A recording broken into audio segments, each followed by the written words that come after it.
like, share and subscribe Sneha TV.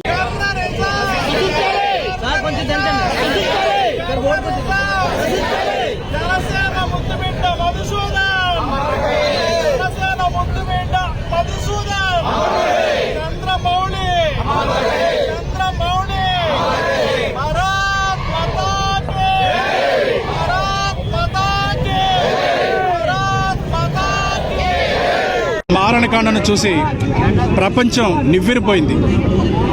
అమాయకులైన 28 మంది టూరిస్టులను point రేంజ్లో పైశాచికంగా అమానుషంగా కాల్చి చంపారు. వాళ్ళకి అభం శుభం తెలీదు.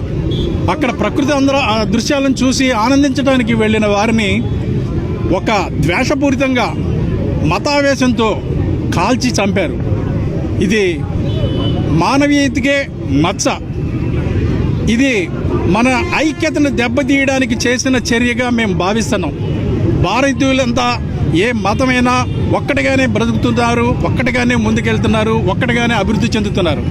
ఇటువంటి అభివృద్ధిని చూసి వార్వలేక ముష్కరులు మన మధ్యన విభేదాలు సృష్టించడానికి ఈ అమాయకుల్ని పొట్టన పెట్టుకున్నారు.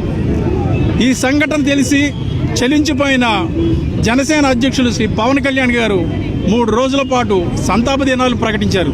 మొదటి రోజున పార్టీ పతాకాలన్నీ అవనతం చేశాము. అదే రోజున క్యాండిల్ ర్యాలీస్ జరిపించాము. రెండో రోజున మౌనంగా దీక్షలు చేశాము.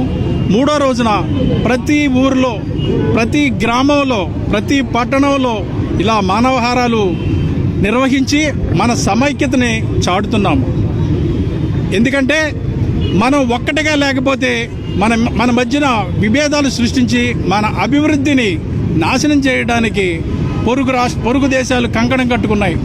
ఇటువంటి సమయంలో మనమంతా ముక్తకంఠంతో ఈ అమానుష ఘటనను ఖండించి మేమంతా ఒక్కటే అన్న విషయాన్ని ప్రపంచానికి చాటి చెప్పవలసిన అవసరం ఉంది.